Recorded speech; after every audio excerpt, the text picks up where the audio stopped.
Chapter 7, Waynesboro, 2007 to 2009.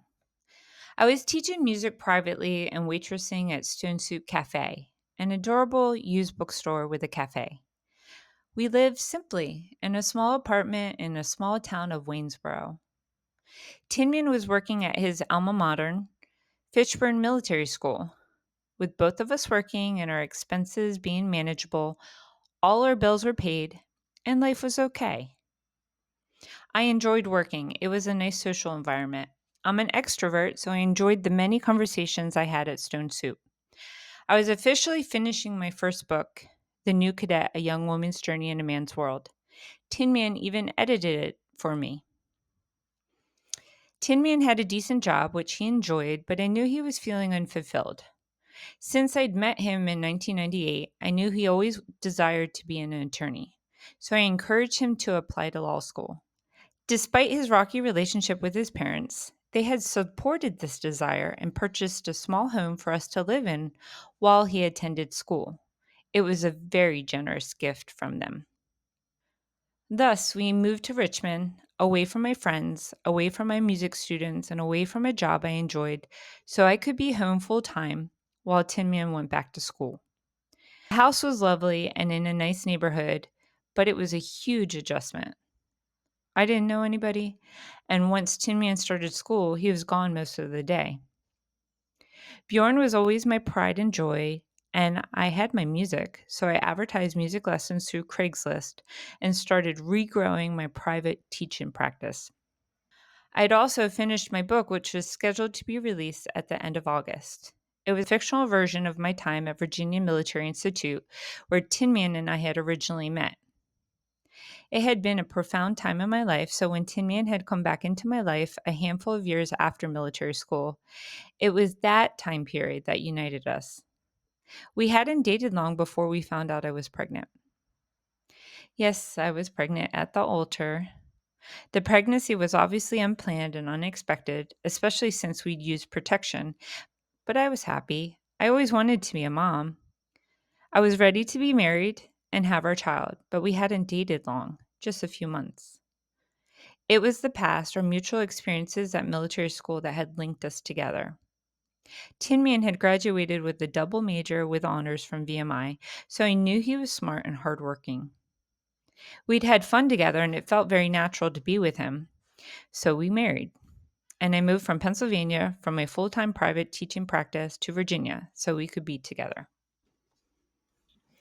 During our time in Waynesboro, from the fall of 2007 to the summer of 2009, I was not completely happy in the marriage, but I knew no marriage was perfect.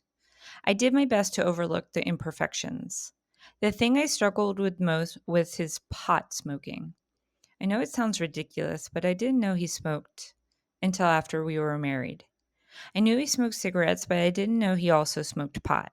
He'd come home after work at Fishburne, smoked pot, and then played video games the rest of the night. I took care of Bjorn, always. I was delighted to be a mom. I adored our son.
I struggled though because Bjorn constantly woke up in the middle of the night and didn't take naps. So the first year I felt awful. Tin Man never got up in the middle of the night. He never helped with Bjorn at all. He did not change diapers. He did not feed him. He did not play with him. All the signs were there at the beginning, all of them. Tin Man was uninterested in being a father, but I overlooked it. I created my own life in Waynesboro. I made friends at work. I met a wonderful grandmother called Mama who watched children out of her home, and both Bjorn and I loved her. Bjorn had other children to play with, and I was able to work. I liked the simplicity of living in a small town in the Shenandoah Valley. It was beautiful there, and I resonated with the people. My coworkers and friends had a hippie and country vibe to them. We told stories, made nutritious food, and laughed a lot. I started off as a waitress and was later promoted to sous chef. I was also writing my book, so I was content. During that time, I could honestly say I was happy. One complication was my relationship with my parents. That was forever on and off. In 2008, I'd stopped speaking to them. I was convinced they were crazy and I wanted no part of it. My paternal grandmother, Grandma Chris, was sick, having been diagnosed with lung cancer. She lived far away in Mississippi, so I'd only seen her a few times in my life, but we kept in touch by phone. She and I had developed a really nice relationship. In some ways, I was very much like her. She was spunky, had a great sense of humor, and was artistic. Both of us loved to write, and when my book was published in 2009, coincidentally, was the same year her first book, Just Leave the Change, a collection of short stories and poetry, was also published. When she got diagnosed with lung cancer, I felt like my life was settled enough that I'd asked my father to have her move to my town. I know he liked the idea that someone would take care of her. We started looking into it together. I looked around to see any properties for rent or sale, and we spoke with my landlord. My father had called a moving company to get pricing for moving her things to Virginia. It had only been a couple months and no official decisions had been made, but then I got a call from my father that infuriated me, and I decided to stop speaking to my parents. My younger sister, 2 years my junior, had had an affair which ended her marriage. She'd gotten pregnant and they wanted to move in together. However, there was one complication. He was a registered sex offender. I really didn't know all the details, nor did I want to know, but regardless, he was welcomed into our family because he was the father of her unborn child. Due to Megan's Law, he could not rent an apartment, so my parents decided to buy them a house, a really nice house. As a result, I was informed that they could no longer help Grandma Chris financially. I was livid. My older sister was also insulted by the purchase of the expensive house for our younger sister. My older sister had always been a hard worker, having worked since she was 16. Our parents had helped her with the down payment of her current home. The house our parents bought our younger sister, though, was a lot nicer.